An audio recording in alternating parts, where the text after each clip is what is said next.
We are live. Hey, everybody. Welcome to what is this? Oh, Habanos Saturday. I'm doing the wrong show. Welcome to Habanos What show Saturday. did you think you were doing? Which show? You don't even want to know. It's been one of those weeks. Sermon from a German. No. I thought it was one of that. So we haven't heard from Sermon from the German in a while. Anyway, welcome to Habanos Saturday. I think Usman's 50-50, so we should just run the credits now. What do you think? Go for it. There we go. This is 2OF Entertainment.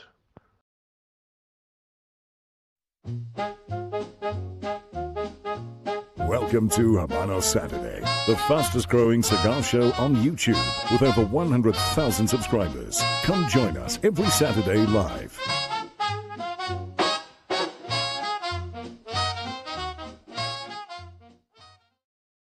And we are back. Now, fans, I must tell you this so we're all on the same page here. Next week, we have a show. But because of the outcry from the fans globally, and I'm talking all two of you. I didn't think there were that many people watching that there are that many people to be pissed off. Who knew? We are going back to the old 7 a.m. New York time, noon in London, and 6 o'clock Pakistani time. Right. The best part is that Usman, a.k.a. Princess, doesn't know. It won't matter. He hardly ever shows. Well, so there you go. Well, he these days is quite important. To himself. You ask him, he'll tell you how important he is. He's an important personality. He's something, all right. And in life, well, this is one of those it's not really a show, as I've said so many times. It's a very casual kind of, hey, how you doing? It's a catch-up kind of thing. And Usman, I won't dry snitch him, and I won't gaslight him. I'll just say that he has more important things to do.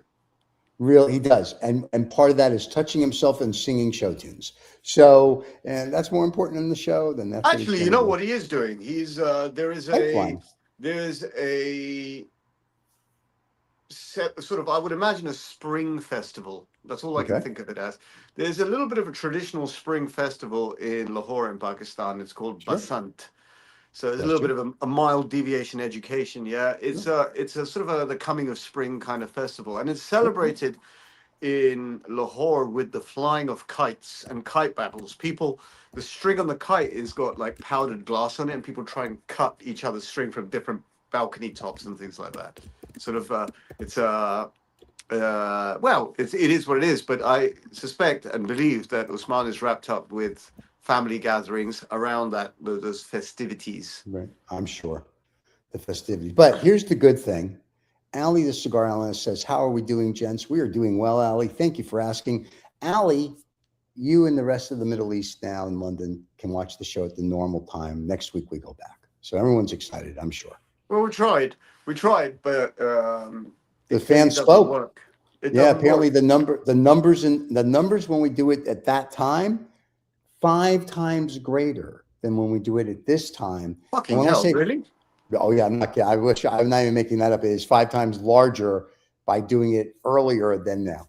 But what's the difference between larger and greater in this context? It depends what girl you ask. No, well, I'm talking numbers. Oh, numbers. I'm sorry. So this show, when we do it at this time, when we look at, like on Sunday after it's all run all over the planet, it'll be 200 to 300.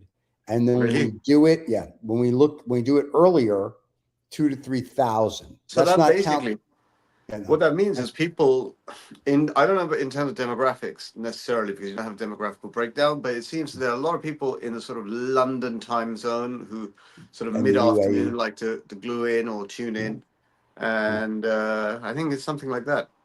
Yeah, so we figure we're going to go back. So so it's anywhere from seriously 5 to 6, sometimes 10 times the last couple shows. People seem to like it earlier because we can see the demographics in, I would say 60 to 70% of our show when we're doing it live outside the United States. Is who I was going to, as per the theme of this show and the little thumbnail that you've very kindly put up, we thought that we were going to, and we're going to talk about Cohiba in this sort of build-up month. It's sort of like the 60th anniversary of Cohiba, which means that Cohiba as a brand came about in 1862. No, 1962. Fooled you, fooled you. It can't be 1962. It's 1966 if it's the 60th year. But with the 1862, you kind of Hold on. like, you went off in a different Actually, I direction. actually have the history right Well, here, of if you course you will. do. And Because most people, and you can dump that because most people know the history of Cohiba. no, they don't. We told them the history of Cohiba. Most people don't have a That's clue why of the they know it, history. which is why they know it, right? But I Right. thought we were going to have a sort of a sort of a question in and people participating about or writing. Our viewers, what are your favorite Cohiba cigars? Favorite Right. vitolas? Which of the Cohibas do you go to? Is it for price? Is it for how sophisticated a smoke it is? How it looks in the hand? And if you're one of the ladies, how good it looks as if you take a photo with it, holding it in sort of like midair. Or something similar. Oh, you know what I'm saying? Rectamundo, because it is mainly sort of a top end brand. Cohiba, you thought I was going to go on one there. It is mainly a top end brand, if not the most top end brand, and for various reasons. Some good reasons, I guess. Some reasons are just superficial, but it's mainly due with the triple ripening of leaves that Right. go in the Cohiba, which gives it a much more smooth and complex flavor, aroma, smoke, generally speaking. Okay. That is the most interesting thing apart from the story that I made up, which I don't think I made up. I think it's a pretty accurate story that in 1966, Fidel Castro he was having a smoke sitting at his desk with his feet up one day. His bodyguard walked in and Fidel Castro went like this. He said, so if I can translate from the original Spanish, he said, what the fuck are you smoking there? It smells amazing. The bodyguard came over and said, try it. And he tried it and said, who the hell made this? He said, I've got a friend, yeah. No, El Legato made it, by the way. Well, no, that's the factory where it was made. But Oh, I'm I sorry. have a Go back to sleep. friend. A I friend. think Yeah. his name was Mr. Rivera, Right. and I got a friend, and in his backyard he rolls these and he makes them. I said, bring him over here, get him over. This is a reminder. This is a refresher story. I've said this Yeah. story maybe It's a on year ago. Habanos Yeah, history. to Yeah. bring the friend. So the next morning he brings the friend, and what they do is they hang him upside down on the ceiling, and Fidel says, now tell me, what's this so special about this cigar? And obviously, in a land full of secrets and where everyone tries to keep their own kind of thing going, right? In this particular instance, hanging upside down in Fidel Castro's office was not going to cut the mustard, and he sort of like spilled the beans, and Fidel Castro said, we shall make them, and we shall make them in this factory, which I believe, unless someone could correct me, was set up the Laguito factory, which you referred to. Yeah. And that is kind of the history and the fast forward history. And then there was something about the fact that for the longest period of time, until about 1997-ish, Right. this cigar was only sort of like Castro's personal brand cigar.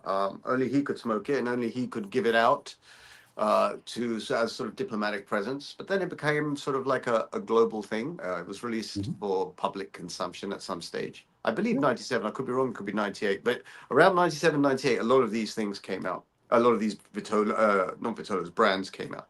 Right. And so they produced 3 lines. Cohiba produced roughly 3 lines of cigar.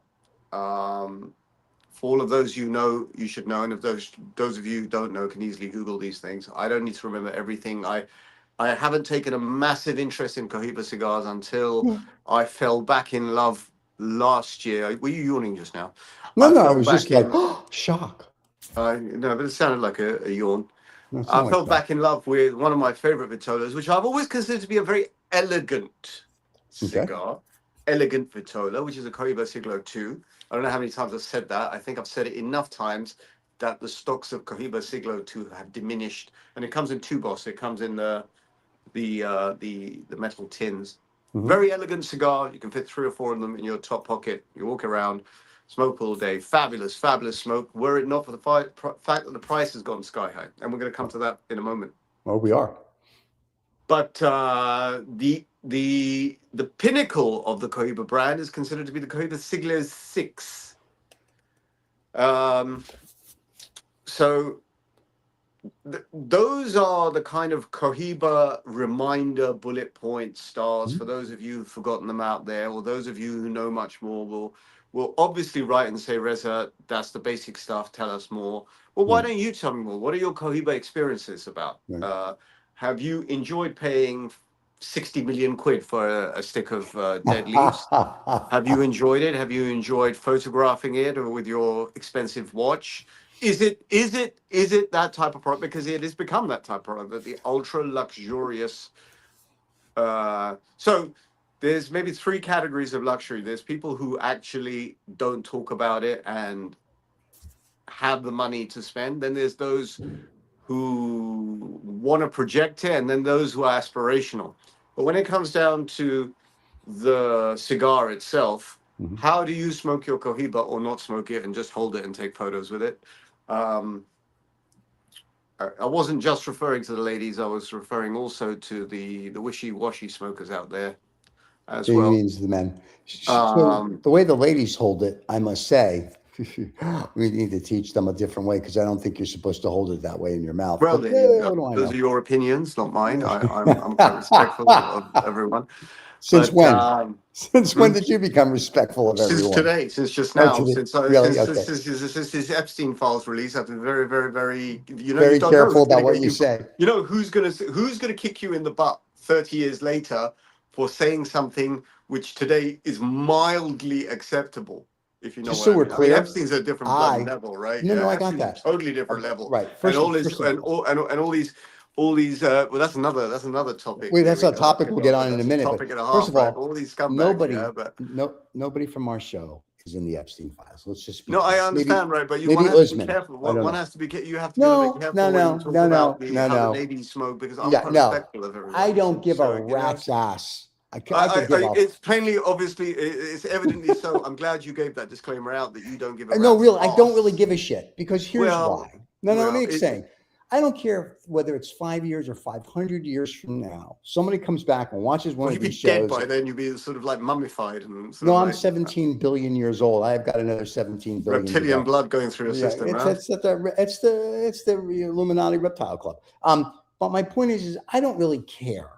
I'm tired of all this political correctness, mamby-pamby bullshit, where we all have to be worried about somebody's ridiculous feelings. I don't really give a No, flying no, no, fuck no. if I insult someone or not. And if you don't like what we're saying, then you I know think what? you have to. There's other shit. I think No, one has to find the time and place no, to insult someone. no. I think it's you just have to be you. Oh, And you just enough sort of of like go for it, left, right, and yeah, center. no, people, I'm tired of all these people pretending. I'm just me. This is it. What you see is what you get 24 hours a day, 7 days a week. Sometimes I'm more animated, sometimes I'm less animated. Sometimes I'm nice and sometimes I'm not, just like everybody else.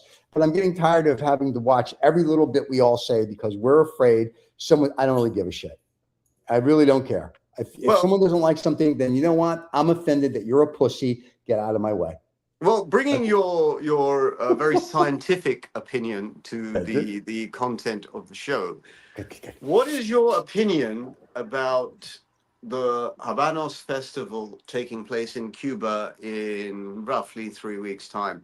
What is your opinion on the Cuba situation, the Cuba crisis, the modern Cuba crisis that's going on, due to the geopolitical tensions in the surrounding areas, Hmm? the shortage of fuel, the fact that taxi drivers are not able to deliver a service in Cuba, there's Right. lines at petrol stations, people are not able to feed their kids. I mean, this is a very, very sad situation. I mean, Right. what I'm describing is kind of and I haven't been to Cuba, so if I'm going beyond, please someone stop me, message in.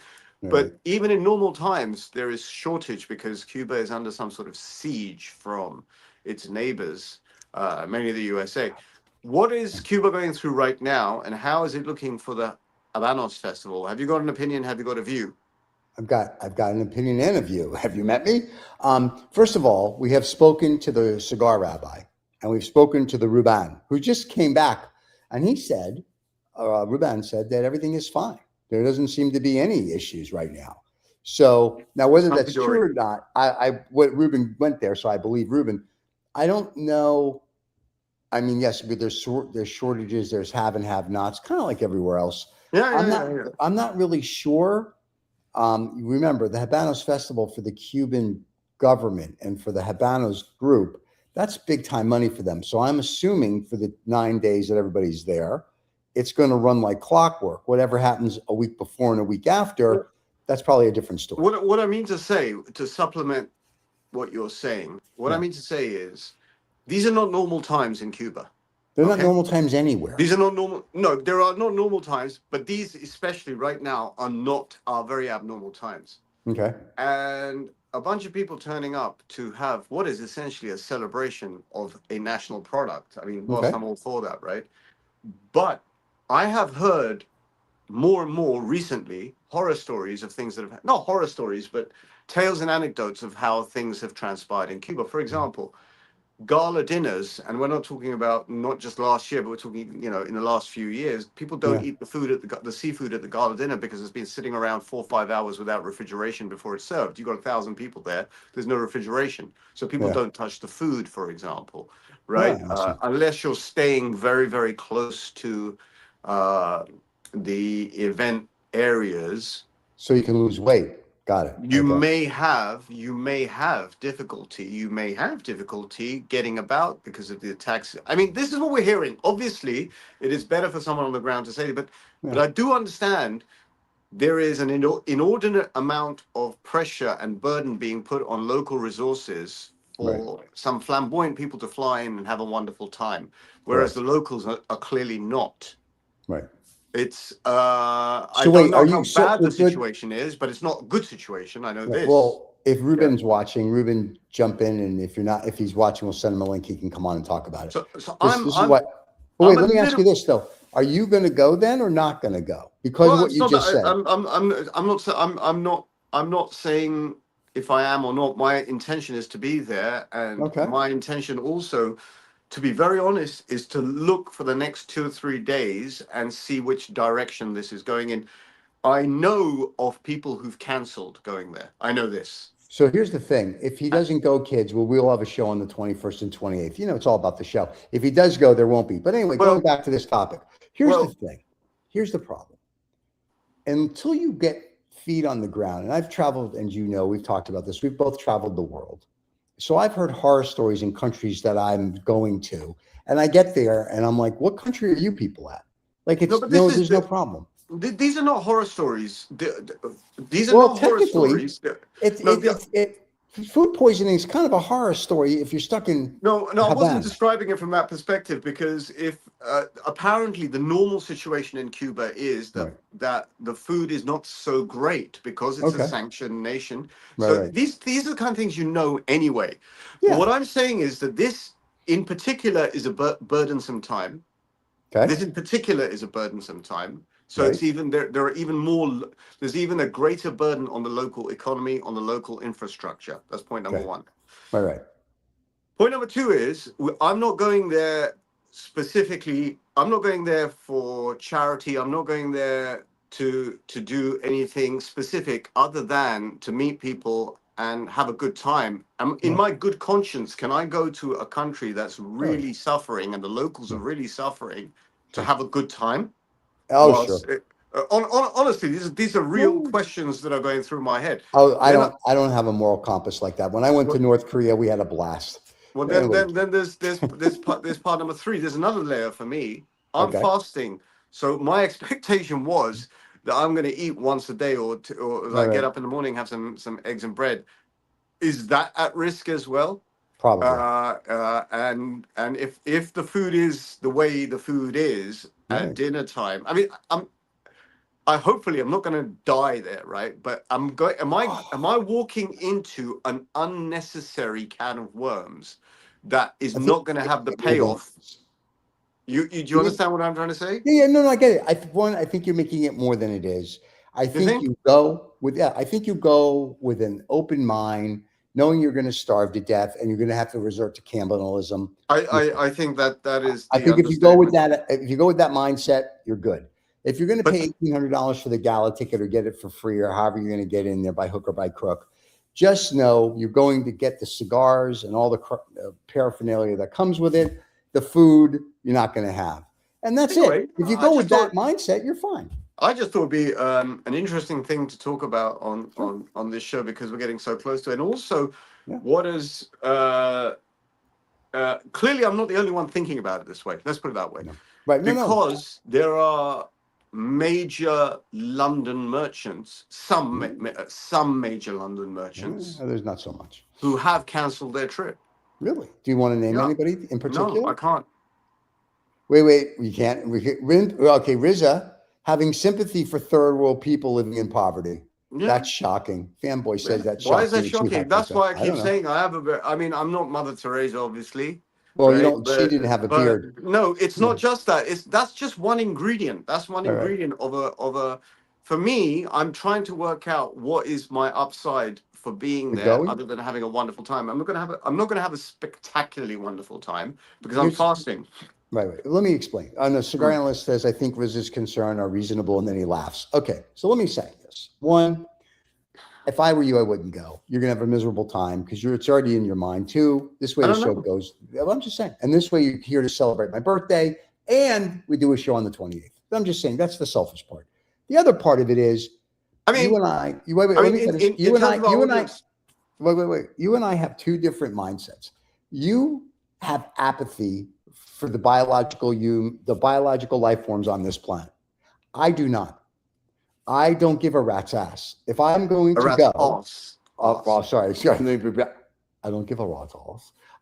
If I'm going to go there, I'm going to go knowing that, yes, there could be some issues, but I'm going to make the best out of being there and enjoy the festival. I'm not going to worry about all this other stuff. Now, Cigar Rabbi, to his credit, you bring a couple $1,000 in 5s and 20s, you give them to the people to help them out. He brings toys and that, all for that, no problem. But I've traveled to places that I wouldn't send my best friend or worst enemy to. And over the years, I've gotten to a point where you just get on the plane. Like if it's something you really want to go to, get on the plane and make the best out of it. Now, because you are fasting, that may be a little more difficult where I'm not planning on it. So if I go, I can just eat. But also now if I go, and I was talking to the Usman's name that I can't pronounce because you know how it goes. So I was telling him if I go, I'm only going to go for 2 or 3 days because I have no tickets to anything. I would just go to meet everybody and then come home. But I'm not going to expect anything other than it's a third world country. I got it. And I understand there's poverty and I understand all that. And Rizza left because she's very upset.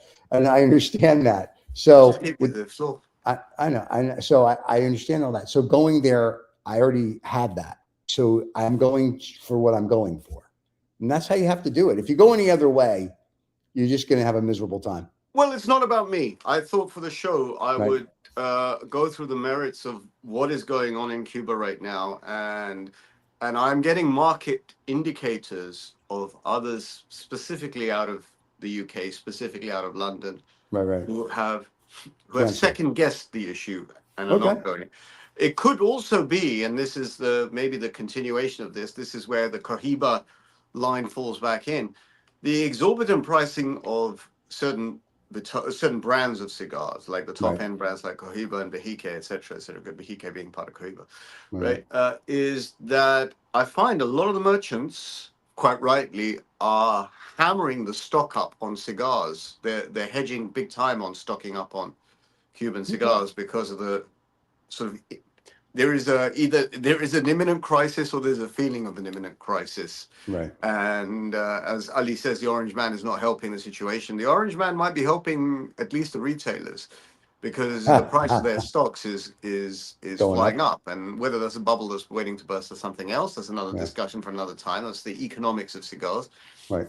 But this is a mixture of lots of different ingredients taking place at the Habanos Festival this year. This is the Cohiba 60th anniversary. They're the pinnacle of the pinnacle of the pinnacle. Right. They're meant to be launching 2 new cigar vitolas. Atabey is one. Atabey is, we are assured by Ruben, is one. There's another one I can never remember the name. Neither can I, and then I got in trouble for it last week when I couldn't remember it. But Atabey is one. Another one has been suggested, a 60 ring gauge Excellences or something like this.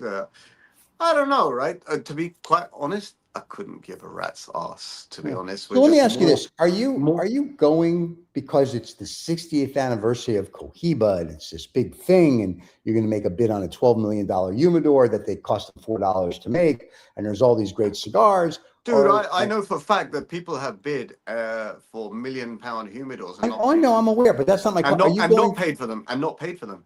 Oh, nice. Do you get to take it with you? Yeah, they got all the publicity, but they haven't paid for them. There's all sorts of people out there, right, doing all sorts very of things, nice. and good on them. All right, If well, they I'll pay manage for to do mine. that, then good on them, right? Yep. But actually, there is a great deal of intrigue, opacity, secrets, open Yeah. secrets, closed secrets in this industry because of the nature of The beast. the politics out there, right? But if you Yeah. say to me, "Are you going for the Cohiba?" It wasn't that I was going for the Cohiba thing, really. It's just because it's meant to be an important one, the 60th. And I've been coerced to go in the nicest way possible and encouraged to go. And so all these things that are coming up, I don't know if it's, I genuinely don't know what is going on. I'm pretty confident that the festival will happen. I'm pretty confident that will happen. And if it doesn't happen, you're going to hang out with a bunch of guys and smoke cigars. How bad can that be? Now, that's when you fine. were- It is what it is. But I have a Yeah. feeling, I don't know if it's going to be like this. I have a feeling it might be scaled down. See, so in here That's lies what I the, think the compromise might be. I think it may be a scaled down version. I have Well, that feeling. in here lies the rub. Unless there's a revolt during the festival, The peasants are revolting. yeah, the peasants are going to come out with pitchforks and torches and whatever and come after everybody. It's just Dude, anything can happen. If you've seen Godfather 2 when Michael Corleone goes to Cuba, you will see that there are arrests being made on the streets. But that's a different world, obviously. That's the movie world, right? Yeah, that's a little different. Thanks for helping. Anyway, but my point is that you're going to enjoy. Go enjoy. Like life is to It's be not in my enjoyed. nature to enjoy. It's in Okay, my then nature be to be. miserable and sit here. And on the 21st, we'll do the show and make fun of everybody in Cuba. All right, either way works for me. Well, we have an ambassador. I mean, We have listeners yes, who may or there may is not come back. 99% chance I'll be there, but we have an ambassador who is like a stalwart ambassador. He's always there. He may not be on the show, but he'll be in Cuba, Who's that? and that's Usman. Oh, Princess. Yeah. But here's something really cool, just so people know, and the terrorists that are watching, we don't negotiate with terrorists. So if you abduct Usman, he's yours. Just to let you know, we're not paying for him. He's Usman yours. is You the terrorist. keep him. He's the one who'll be holding the hostages. Please, Princess, his beard, his nails, his hair, too much work. So I'm saying if there's any Cubans that are going to abduct him at the festival, contact the channel for ransom. I'm just letting them know in advance. He's yours. Honestly, after all the doom and gloom, I really do wish and hope that everything goes quite smoothly and it's quite good fun. It may be quite interesting. It may even be more interesting than normal because it's the 60th anniversary of Cohiba. But the sword of Damocles is hanging over everyone's head. It makes a little bit of tension, sort of creates the spice in life. And, you know, the fact that you could one night just be woken up to American troops storming into Cuba. That would be awesome. Well, Then I become the cigar that czar. would not be, that's not. No, I'm the that's cigar not- czar then. Are you kidding? This is great news. Everybody go to Cuba. This is a beauty. I can be brought in with the Marines and I can go to my favorite factory and start getting cigars right away. This is beauty. I got to call Donnie after the show. I think you should write a personal handwritten note to the White House and say To Donnie. You mean to Donnie? We're very to close. your president, My president? your The Federal Your Reserve? president, Oh, let your me get a president. close-up. Let me get a close-up. your So there you president, go. your president is there. El Presidente. Yes. Your president is on that side.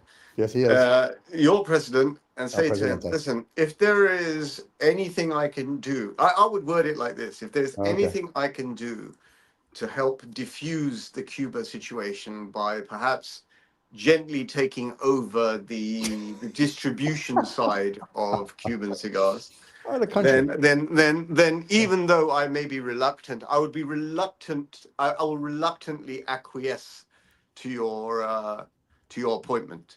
I would word it like that. I'd word it in the sort of Peter Mandelson style. You know, I did. In fact, Master of the Dark. just so we're clear, when I had dinner with him 2 nights ago, With who? almost exactly what I said, Peter other than Mandelson or no, Donald Trump? with Donnie, because Donnie and I are tight. We were talking about Melania's world premiere movie and how well that did. Anyway, so I said to Donnie, Donnie, blah, blah, blah, you should put the Jew in charge, because then cigars for everybody in America. What do you mean another one? Another. He said another. Well, he has to report to us anyway on a daily basis. You know how it is. We run everything. We have space lasers.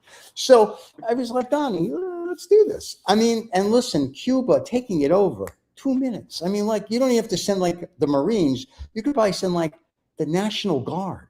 They could go do it. And I'm not talking like a real National Guard. I'm talking like, you know, a bunch of fourth graders. They can go over there, let the whole army out. I believe Yeah. well before this discussion, I believe for the past few months, many discussions have been taking place in diplomatic circles. Oh, I'm sure. Lots of deals are being struck. Lots of deals are being unstruck. The magic wand in this is Donald Trump, because he seemingly does have his own mind, right? Which is good. Which is departure from other presidents. I mean, he has his own mind, whether you like it or not, whether you agree with it or not, something else. But he does have his own mind, and that's the sword of Damocles. Let's call it the sword of Trump. Let's rename sword of Trump. I like it. I think he'll like that. I think he'd like that, right? I mean, Donnie, I'm not trying to tease him, yeah. But what I am trying to do is grease the wheels for you to get your Become letter Cigar over Czar. to the White House, okay? Yeah. We have some dark arts here in the UK as well, and I'm not talking about this Peter Mandelson sort, right? I'm talking about the dark art of speaking properly. We're able to perhaps grease your wheels. Thank you very much. Into a prominent position, whereby instead of having all these shitty cigars in the USA, you can have some proper ones from Cuba. Just so you know, tomorrow is Cuba Day here, where we'll be smoking in Monte Carlo, and we'll be smoking, good, bad, or indifferent, a whole bunch of Cohibas. I got a text earlier from one of our guys, and he's like, tomorrow is Cohiba Day, and he was listing out all the Cohibas he's bringing. Don't tell me it's Cohiba like Dominican brand Cohiba. No, Cohiba from the island of where we're going to be invading, where I'm going to be the cigar czar. So tomorrow is Cohiba Day, and I will post them on my Instagram, so everybody can see Cohiba Day here in Monte Carlo. So yeah, we're very excited about that. So there you go. So there's pros and cons. By the way, Ali wants us to bring up the fact that Melania's film director was in the Epstein files. Who wasn't? So it's apparently. We weren't apparently. Yeah, you know. Well, we haven't been through the documents yet. There's 3 million. There's 3 million documents with another 6 million to be released. Apparently, I know. And the nice thing is that you can change your name so they can't find you. It's a whole thing. Anyway, Chris Christie's wife. I heard him on an interview the other day. Chris Christie's wife said, "Why aren't you in the files?" She was disappointed. I thought that was great. I'm going to use a very controversial word in a moment. Yeah, but have you noticed since COVID? So this is in the last 6 years ago, yeah. Every fucking 6 years, every year, in fact, I would say every 6 months has in human existence been deteriorating to a more ridiculouser and ridiculouser level. I like that word. I mean, it's a very no, it's just getting ridiculouser. Yeah, right. Okay, and you rascally rabbit, you. Yeah, I'm watching the news. I mean, I know it's a cigar show, right? But inevitably, all the fuck that's going on, right, is kind of tangled up in this, yeah?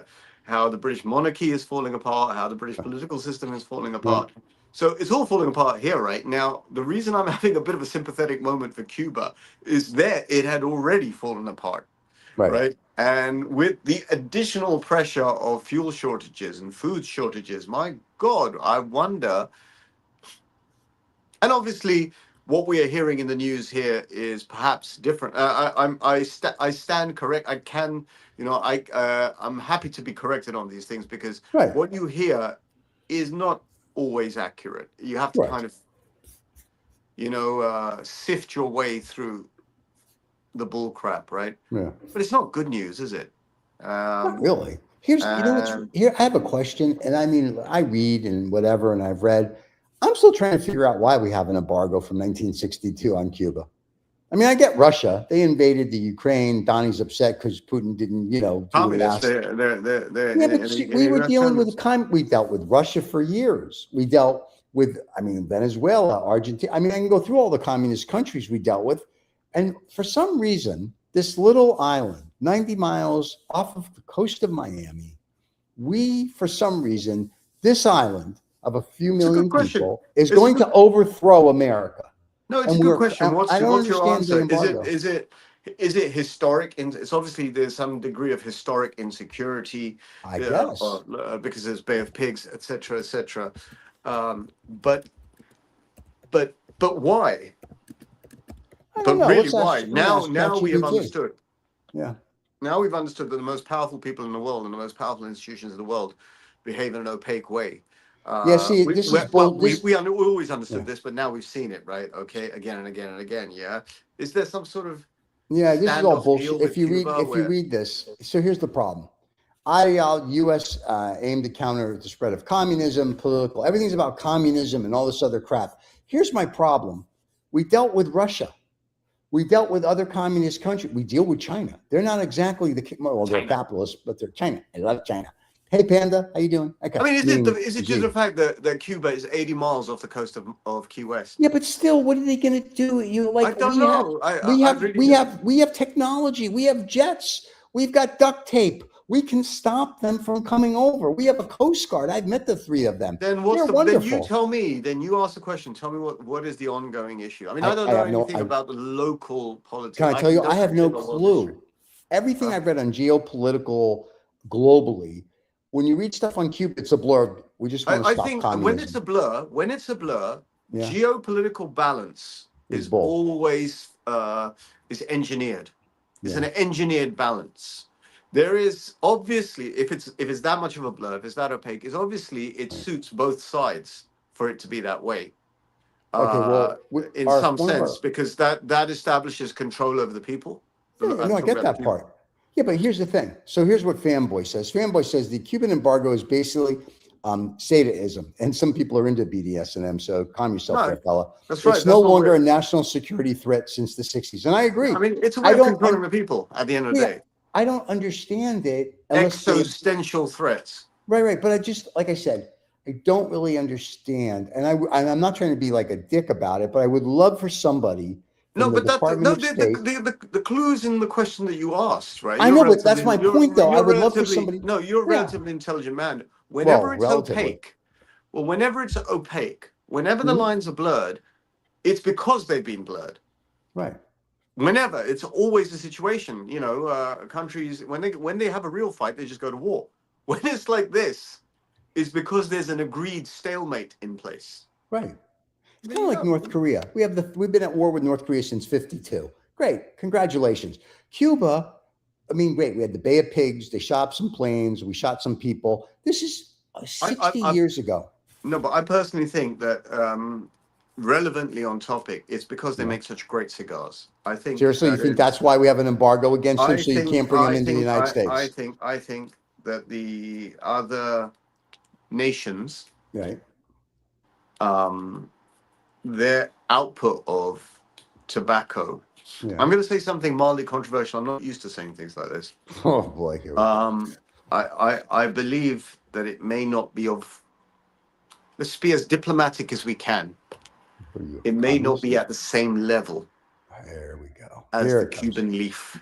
No, of course, God forbid. And just so you know, I just says high or low. I just says not. Oh no, I got it. Here's what Ali says. Ali says it's a form of punishment for cooperating with Russia in simple terms. Hence, it's why it's still going on to this day. Once again, we were doing shit with Russia in the 80s, the 90s, until about 5 years ago when they pissed everybody off when they bombed that nice little foreign country. Epstein was importing Russian prostitutes. There was a business. Well, that's allegedly. Calm down. Well, he's dead now. You can say what you feel like. Oh, okay, then yeah, he did that. Anyway. If he's not dead.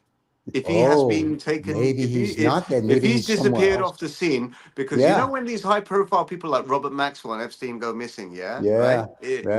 Are they dead? Have they gone off somewhere else? I'm just saying, he could be like hiding out with the lizard people. Anyway, but my point is like what I was trying to say earlier is I would love from somebody from the Department of State to come on the show, and we'll try to be nice and to explain to us, other than Cuban cigars, why are we still having this embargo war, whatever, with Cuba? I know they won't, because God forbid someone would come on a show and actually have a dialogue, and we could be serious for the 10 minutes they're on. And I would just love to know that. I'm fascinated by that. We've spoken about one side of this. I have heard also that a deal is being struck with the Americans where Cuba will be opened up and the prices of Cuban cigars will diminish drastically now. Thank Drastically. God. And I'm Drastically. Cigars are. You'll be able to buy your Cohiba Siglo 2 for $5, $5.50. No It's problem. not going to be $5 sticks. Will you stop it? They're not going to diminish it like that. Maybe Okay, $10. $6.50, but eventually that's what the $7.50. price will come down to. So we can all enjoy the finer leaf. We just don't have to pay through our nose for it. Yeah. Or I have heard this as well, that a deal is being struck. Well, that's what That Donnie the and I talk bottom- about at dinner. So it's going to happen eventually, but the bottom will drop out of. Yeah. So let me ask you this then: disproportionately priced all market. the Chinese people that you know that are collecting these boxes with the little blue stamp MOUSE or whatever is on it that they think is like the greatest stamp in the world from Hunters and Frank. So you think that their collections are going to drop price value, or is it going to be a You cyclical see, thing where? the good thing about collectors, generally Okay, here we speaking, go. the good thing about collectors is they're Yeah. not necessarily collecting. Most of the time, they're not collecting to sell their stock or sell their collections. They're just collecting to collect. They're collecting like you collect baseball cards. You know, you might trade a few baseball cards to get the ones you want, right? But your aim was never to sell them. It's to display them, to walk around them from time to time, to tell your friends that the card that you don't have is the card that I have. Yeah, not It's really. like car collectors, painting collectors, right? You know, you may have all the Ferraris, but you don't have the F80, which I managed to get on order. It's like that kind of thing, right? You have an F80 on order, really? Why? Well, there you go. So it's it's that kudos level, right? So collectors don't really give a rat's ass right. or a flying fuck what the price is Ooh, doing, as long as what's they can language? have the collection curated the way they want it, right? It's Right. really the merchants and those hedging with large amounts of money. I would have thought the importers Right. who know their cigars and know where their stock is coming from and know what their allocations are every year. I'm sorry, I'm sounding like as if I'm in the business, but I'm not in the business. Yeah. But those are the ones who are they're acting like. Hey, I've got a question for you though, while you're pondering. So I know Speculators. you're They're not. obviously speculators. Yeah. I understand you're not a fan of non-Cuban cigars. I understand the No. Dominican. I am. I love Davidoff cigars. Okay, calm down. Yeah, the check cleared, Tom. Thanks It's from one of the our boy finest Roy. brands to Yeah, exist. the check cleared. Roy's already paid us. I think it was There a we go. genius move to have moved their production from Cuba to Honduras to Dominican Republic There at you the go. time that they did. Nicaragua. Anyway, just to let Davidoff you know, cigars. yeah, Nicaragua is where But they buy just them went into. now. Yeah. Davidoff. Anyway, and Roy, thank you for your check because it I didn't cleared. say That's anything why you're about plugging it. Roy. I'm just saying, we have to thank Roy. No, 'cause I he's just like- happen to think. I genuinely happen to think Davidoff cigars are actually quite well made. No, we know that. But my Extremely question well is, made, in while fact. you're pontificating how wonderful the Davidoff brand is, so Roy gets kudos later on today. Well, Is he's this? not on the paycheck. He's not on payroll? Well, then why are we talking about On the Davidoff? payroll, Anyway, even, yeah. oh, screw him then. Anyway, so Well, when Cuba Not that opens, either. oh well, listen, you have to make up your mind here. You Anyway, fluctuate quite a lot from left to right. I'm a vacillating type of guy. Anyway, if Cuba opens up, let's say, Mhm. and Cuba becomes, if you will, the Dominican Republic or Nicaragua, where Americans go back and forth and we're all having a kumbaya moment, we're all hug each other, blah, blah, blah, blah, blah. Do you think Cuba is open. I think. wait, it's a big let scam. me finish. Do you think then the mystique of the Cuban cigar, if it's available in America, goes away? Or do you think now because they can buy nutrients and nutritions that the other countries use, will the cigars start tasting differently? Or is it just the magic of the Cuban? You know what a biosphere is? I do know what a Right. biosphere So is. Cuba is basically, metaphorically, a biosphere. I think there's an imaginary point. glass dome around Cuba. Okay. Cuba has been preserved that way on purpose by the Right. powers that be for a reason, to subjugate the local population, Right. have an output, and to maintain it. Right. Okay. If Cuba was opened up, they would still put a glass dome around it in order to preserve its quaint, beautiful 50s, 60s nostalgia, the old buildings, the Right. cigar industry. Even if you open it up, Right. it would be still fucking expensive to go to visit Cuba, right? If it's not prohibitive to go to Cuba, it'd be fucking expensive to go to Cuba. One way or the other, I they don't know will about preserve that. it. Well, no, I get the fact that they're going to preserve it, but I'm just saying, there's something, everyone says it's something about the Cuban soil. It's something about this. It's because that's where they bury the dead people. So that's all it is. But anyway, there's something about the Cuban soil. There's something about this. It's something about that. So my question is now, if the world that's true of many products of many I, countries. but I get that. So my question though is what I'm trying to think through is that we open up, just say America and Cuba, we make a deal. Everyone's really happy. And next month, March 1st, I'm Cigar Czar. And now all these plants can start buying fertilizer and all this other crap or whatever they need around the world.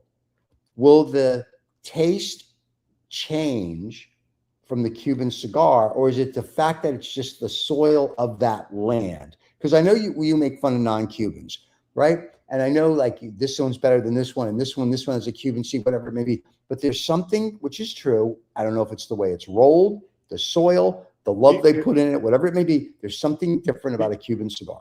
You know, there's in Italy on the Amalfi Coast towards Vesuvius and Herculaneum, because there's lots of volcanoes, Mount Vesuvius, for example. Right.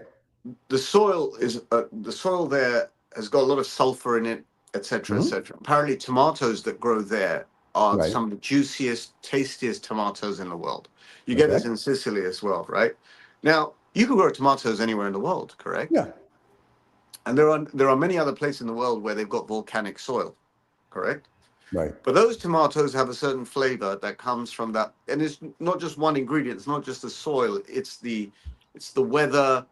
It's the other vegetation. Or I mean, there's a lot of ingredients that go towards, like, you know, sometimes they say with grapes, oh, I'm getting hints of hedgerow and this, and it's also the other plants that grow around the grapes that perhaps contribute to the flavor of it, right? Okay. It's the same for Cuban leaf, right? Cuban leaf there's nothing magical about it other than the fact that it's in Cuba. Cuba has a certain soil structure, has certain weather, a certain climate, a certain type of people rolling cigars, drying. So you have a certain type of product, okay? It just happens to be better than everyone else's product. But why? That's my question. If you open up Cuba to the world, does it still maintain that? Well, you never know. If they've got different kind of fertilizer, which has happened before, right? Right. It affects certain aspects of the cigar output eventually. It may affect its burn, its burn. It may affect the flavor, may affect the aroma, but in little bits and pieces. Okay. So whereas you cannot apparently have cigars today from Cuba that taste and burn exactly as they were 50, 60 years ago, because a lot of climatic conditions have changed, fertilizers have changed.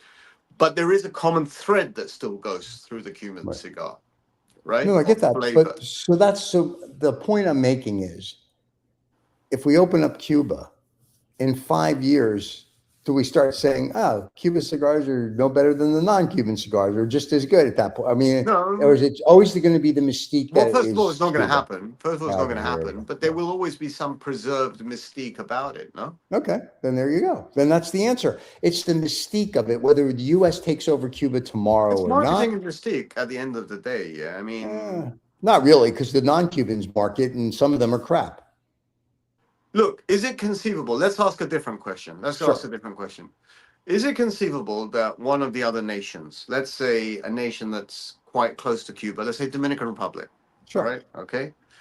Is it conceivable in 30, 40, 50 years time with and that's open, right? It's open. It's not, there's no blockade on Dominican Republic, right? Is it possible that the soil conditions and fertilizer and etc. and whatever nutrients you have, you could make those cigars equal or better to the Cuban leaf by way of complexity of flavor, signature of flavor, signature of aroma? Do you think you could get there? Why not? It's an inverse question. I'm not talking about Cuba. I'm talking about those countries. No, I got what you're saying. I think over time, it just becomes reverse engineering. If you want to spend the money, you can do whatever you want. So I think that's quite a practical possibility, and I'll tell you why. Is because when I was in Dominican Republic 4 years ago, one of the questions I asked one of the farm owners was that, imagine I went back in time and I came here 100 years ago, right? or not, okay, not 100 years ago, 50 years ago, all right, 50 years ago, what would those cigars be like? Okay, even if it was 100 years ago, 500 Right. years ago, if I smoked a cigar that old at that time, so Right. if I could go, what would it be like? He said basically you'd see the face of God. There would be so much ammonia in the cigar. Right. There would be so much strength in that cigar that it would literally, the purpose of cigars was to get on a high. Basically, it was like Right. smoking a drug, right? Okay. And we've come such a long way since then. We've refined our farming techniques, our drying techniques, our fertilization, our climatic conditions.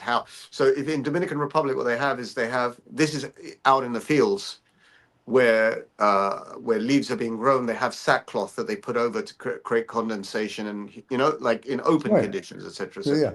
So farming techniques, etc. So imagine in 50 years' time, imagine in 20 or 30 years' time, right? These nations that don't have any restrictions on farming techniques, whatever they may be, whether it's soil or climatic, do you think they can start producing cigars that equal or even kick ass over Cuban cigars? Do you think that can happen? And I think that's a Not. very fair question. I think I'm the only one that's asking questions like that on shows like this. You And probably I are. think, and I can even give you an answer. I can tell you, Mhm. and by the way, don't tell anyone. And the good thing is, there's only 2 people that watch this show, right? Yeah. Maybe 3 if we're lucky. Yeah. Yeah. I promise you, in 20 years' time. Yeah. Okay, I promise you, maybe in 10, maybe in Mhm. 20, maybe in 30 years' time, the mystique of the flavor of Cuban cigars will be busted. What Cuba will continue doing Right. is using their brand strength, like real Okay. strong brand strength, historical brand strength, to promote cigars. But by way of actual quality of leaf, it will Yeah. have, I promise you, it will have been equaled, if not superseded, if you pardon the pun. Then you're gonna have to whatchamacallit. You're gonna have to start saying that non-Cubans are good cigars. I won't be here. I'll be gone by then. I'll be Really, I'm gonna miss you. I'll be in the soil by then, mate. We'll But still the be thing is doing the this, show, and I'm gonna miss you in 30 well, years. we Then. can, by then we'll have AI doing the show. We'll Oh, have, that's fine. Then I can take off. I max can take a scheduling. holiday. So Yeah, we can, but we can have that in the next 2 or 3 years. By the way, we can just probably we just sort of give it our general inputs, and then two random if people present David the show. if David gets his shit together, we can have it next week. Anyway, Scheisse, yeah. his shite. So it's interesting when you talk about that, Thank the you. brand. Thank you. No, thank you. Thank you. I No, appreciate your compliment there. excellent. Very nice. That was an It is excellent point. interesting. I must tell you, I was fascinated, riveted, and I don't know what you said. Anyway, so you talk about the brand and the Cuban. So it's kind of like, and calm down before you jump all over me on this. Ferrari, Lamborghini, and all these luxury cars, even Rolls Royce, they're starting to lose over the last, say, 10 years their luster. They're not what they No, well, used to to be. you, they may be China are making better sports cars today. Yeah, but that's not Rolls. That's what I'm saying. Ferrari, Lamborghini, Rolls Royce are losing their luster. Companies like BYD are making better cars than those 3, whether it's luxury, super, or whatever. So What they're doing now, and the cigar market, the Cuban cigar market, is replicating this big time, right? Yeah, and everyone learns lessons from everyone else. Companies like Bugatti, Lamborghini, and Ferrari are doing very special one-offs, very special one-offs and limited editions, right? And they're priced at a ridiculous level. Correct. There are billionaires who are collecting them, driving them on snow, driving them through mountains, whatever it may be. Sorry, just getting comfortable for this session. And what that is doing, they are living off brand credibility. And guess what? The Cuban cigar world is doing the same thing. When they come out with the Punch Princesa and this and that, the other. As far as I'm concerned, right? And I've spoken to people who smoke these cigars.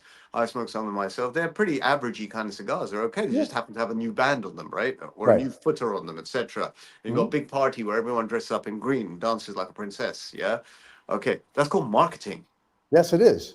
And I don't begrudge them that, by the way. I don't begrudge them that. Yes. Right. But the product is not spectacular. The spectacular product that the Cubans have in their range are the Cohibas and the Bejiques and some of the Partagas. And then you can find spectacular cigars in their other lines. Right. But it doesn't mean like every line has got wonderful, wonderful cigars. They're great cigars. They fit your palate. Yeah.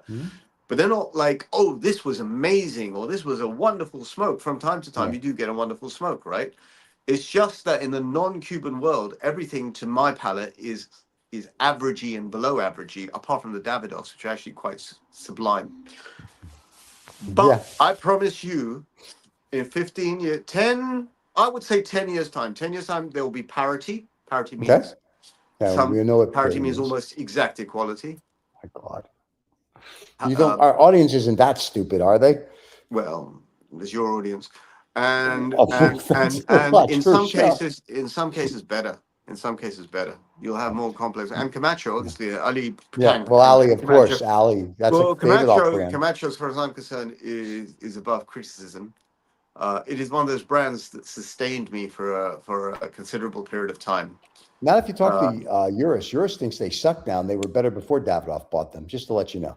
Okay. And he said that on the show. You were on the show, by the way, when he said that. And he showed you the old Camachos before Davidoff bought them because he had a box. Well, Urs is a splendid fellow. I know what he's talking. I know he knows what he's talking about. But Camacho's pretty fantastic brand. By the way, I think they're undersmoked. Folks, get your hands on a Camacho Connecticut Toro. Piece of shit that is. And have that with your coffee. Your mid-afternoon coffee. Cigar. Please buy a real cigar if you're gonna. And then go have a Cuban later in the evening. Gotta get that little slide in for the Cubans. Listen, I think the next 5 years of the cigar industry is going to be a very interesting 5 years. I think, to your point earlier, with geopolitical things going on around the world, because every little bit will affect Cuba. Whether they make a deal with the United States or we decide to make it the 51st state or whatever we're going to do, it'll be very interesting. I think, to Usman's disappointment, if they do open up Cuba to the United States, that you'll see the Cuban cigar market dry up everywhere else but the United States because it'll all come here. I think Cuba, apart from product, does have history and marketing going for it. Yes, it does. It's the mystique. It has the mystique.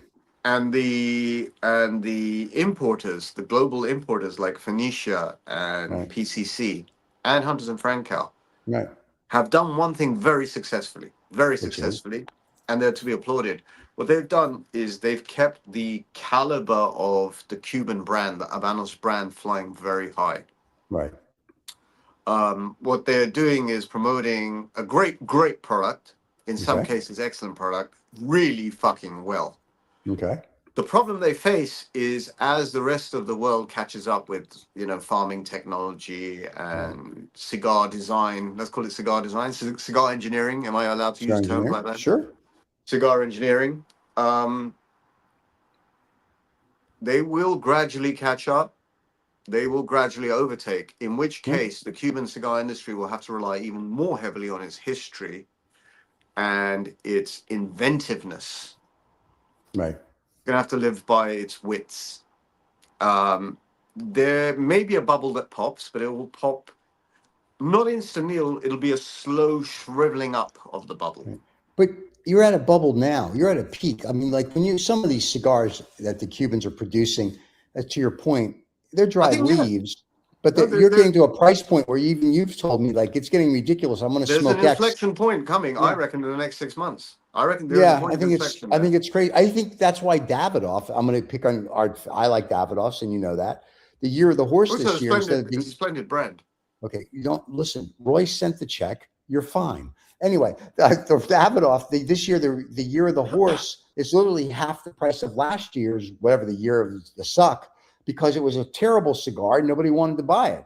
This year, they made a great stick for half the price, and people are like, oh, I want to buy it. So I think the cigar manufacturers are finding out there's a point where people go, I don't care how much money you have, they're just not going to buy it. And I think that's going to go for the Cubans. I think the Cubans, even to the billionaires, are going to price themselves out of a marketplace where people are like, I'll find something else to do. Having said that. Okay. Baseball cards, the Japanese Pokemon cards. Mm-hmm. There's a massive industry of collectors. Mm-hmm. There's a massive industry. The card has no intrinsic value other than what's printed on it. It has no intrinsic value. It's not gold, silver, nothing. Right. This is what I'm seeing with the Cuban cigar industry by way of pricing. I mean, all these fancy bands and this and that, the other, even with non-Cubans, by the way, you know, with the Arturo Fuentes. I mean, really nice, Texas, really nice, no, really nice bands. I have to say, Rena. But especially the Cubans, especially the regionals, the Edición Limitadas, the Reservas, etc., etc., etc. It is a question of just collecting bands. Correct. And there's one side of the argument that says that's perfectly fine. If that's what you like to do, do it. And then you have the purists who will say, listen, you're just collecting bands, find great product and smoke great product. Correct. There are some people that want to drink every wine. There are some people who want to drink only specific wines. There are some people that want to have every cut of beef, and there are some people that want to eat Wagyu beef only or Kobe beef only. Right? Yeah. It's to different tastes, and the industry, and that's why I'm saying the Cuban cigar industry as a whole has done something really well. It has really entrenched its marketing into the psyche of its audience and of the new audience. Right. So even though you may start with, you know, sort of like New World or non-Cuban cigars, right? And that's normally because of price point, you know, if you're, you know, if you're just looking at cigars, they all look the same. Where can I start? I'll start at something that costs $10 rather than something that costs $600. That's reasonable, yeah? Right. The Cubans remain aspirational because it's the sort of like it's the old world cigar. It's the you know, it has a history associated. Fidel Castro, Che Guevara, you know, Cuban Missile. You know, it's got history tied up with it in modern history. Yeah, I still call it modern history. Yeah.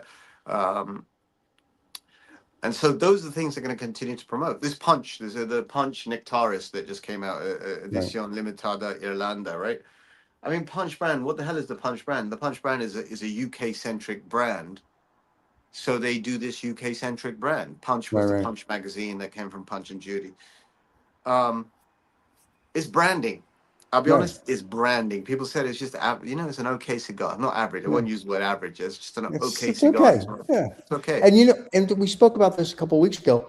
Depending on the price I pay for, is like a friend of mine bought the Davidoff Chef cigar. Now I smoked that and I was like, it's an okay cigar, not worth the money. For half the price, it's a great cigar, but at the price, it's like, okay, it sucks. And so it's the same thing that's going to happen with the Cuban cigars. You're going to get to a price point, I don't care how great they are, people are not going to spend 250 pounds every day to smoke a cigar. I mean, some people will. World economics will change. Yeah. World economics will change. It's just a question of how fast and when. That's all. But I think they're starting to now, though. Yeah. Well, you say that because when we speak to people outside of the show, and I speak to people, I think something. I think something significant is going to happen because right now, because of this state of geopolitical flux, uncertainty, prices are going up. But they're going up right now because there is artificial uncertainty. Inflation, right? It's been created in an artificial way. Yeah. Right. Okay. It's not that there's been a bad crop or that there is some ongoing systematic issue. It's because it's being created artificially, and therefore there's a downside. On the upside, there is always a downside somewhere coming. Yeah. I'm not smart enough to predict how fast it will come. I'm not smart enough to predict at what severity it will be. But I can tell you, when you go up a hill, eventually there's another side of the hill where you have to go down. Right. Okay. You can't continuously go up. Right. But this is almost like the 1980s. When I first started to smoke cigars, everybody, like I smoked a year later, everybody's starting to smoke cigars. And then toward the 90s, no one smoked cigars. And then all of a sudden, in the 2000s, it went up a little, then went down a little. Now, I have a feeling it's to do with the smoking, anti-smoking lobby. Well, that and COVID's. I think when COVID's happened, everybody's like, I got to find a hobby. You're saying since the late 80s, and that period, the late 80s to throughout the 90s, probably because of. But I'm just saying, though, it ebbs and flows. If you really want to smoke a cigar, you could care less about anti-smoking. Who cares? But it creates an influence. It's not you. I get it, but then those people. Then those people that can't do what they want to do, that's illegal. It's not like an Epstein thing. Who can do what they want to do, that's because it's legal, then you're a pussy. I'm sorry. Peer pressure, the level of Once peer again, pressure changes. Pussy. I can't help it if the people are pussies. They got no balls and they have no backbone. If you want to smoke a cigar, go smoke a cigar. Who cares? Peer pressure. There's no peer pressure. No, I was merely trying to explain the dip down in the 90s. I suspect it's to do with all these anti-smoking and all that kind of like. You remember when cigarette brands used to be advertised on the side of F1 cars, and then suddenly got taken away. The Joe Camel. Yeah. So I remember, we live in a very fluctuating society, in a fluctuating world, and it's fluctuating faster and faster and faster in different directions. To the pussy side. To the pussy side. I don't disagree with you. You can put it more eloquently if you'd like, but it's just point blank. That's what it is. We live in a society now where everybody's just afraid to do anything because they're, oh, am I going to offend? And hey, listen, I don't care. I want to smoke a cigar. I'm going to smoke a cigar. I want to have a scotch with my cigar at 9 o'clock in the morning. I'm going to have a scotch, which it's 7 in the morning. I have a scotch and cigars. So I'm okay with that. That's me. And if someone goes, oh, don't worry about it. I'm okay. It makes me feel good. It does whatever. I'm good. I'm not doing anything illegal. I'm not, human trafficking little girls like Epstein did.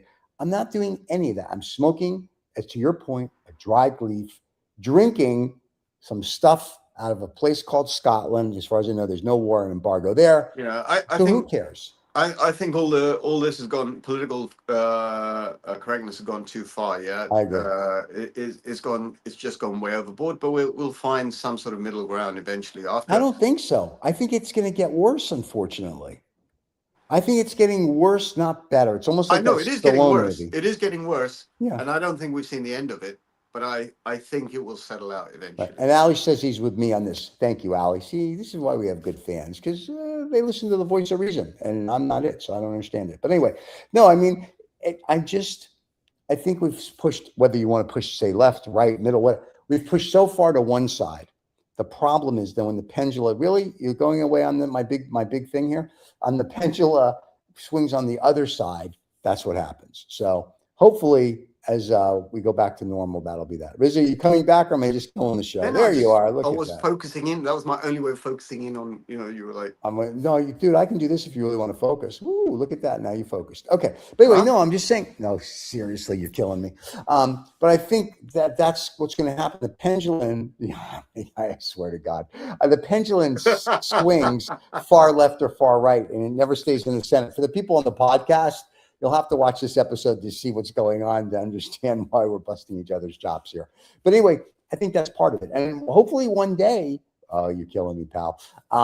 We're going to get to a point where we can all just get along. All right, that was my statement. There, feel free now to, bring your Trump doll out. The thing is this, you think you got control of it. I got control. I know. Boom. No, we all have the control because we all have the main master board in front of us. So we can push whatever we want. Usman's out flying kites in the Lahore night. Well, Princess he's got a different way. So next week when we do the show early, we're not going to tell him. We'll just see if he happens to figure it out. Jean-Marie, little shout out to Jean-Marie. Jean-Marie's taking odds on whether Usman's going to be on the show next week or not. Oh, I know that. They're over on this. So remember, fans, next week the show, 7 a.m. New York time, noon London time, and 6 o'clock Pakistani time. Why we're telling you that, I don't know. Usman's not going to show up. So whatever time that is, whatever time that is in whatever time that is in Dubai, John Marie, there you go. Let's get a close-up of Rizzo in his cowboy hat. A Cuban thing going on. Is that a Cuban thing? Is you going to wear that to Cuba when you go? That's awesome. It's a distorted. It's not a fedora. I don't know what you call these hats, right? Cowboy hat. They're not a cowboy fedora. hat. I got this one in Dom Rep, and they even what the hell? They even put my initials on the side. Oh my God! With an alligator. Alligator. Yeah. See you later, alligator. Oh my God! I think with that, we should probably say goodbye to the fans till next Saturday. What do you think? Goodbye to the fans till next Saturday. Wow, that is awesome. Now I got to push all the buttons. Fans, thanks for watching. Don't forget to subscribe and like. And for all you people that keep asking the important question, here you go. There's the thing for the merch. There's a little QR code up there if you want merch. If not, we don't care. Anyway, thank you for watching. We'll see everybody next Saturday at the old time, 7 a.m. New York time, noon London time, 6 o'clock Pakistani time. Figure it out where you're on. The rest of the world, John Marie, you're welcome. Now you can be part of the show. Urs and the rest of you, you'll all be able to be part of the show again. And we'll see everybody next week, with or without Princess. We're not sure. Everybody, cheers.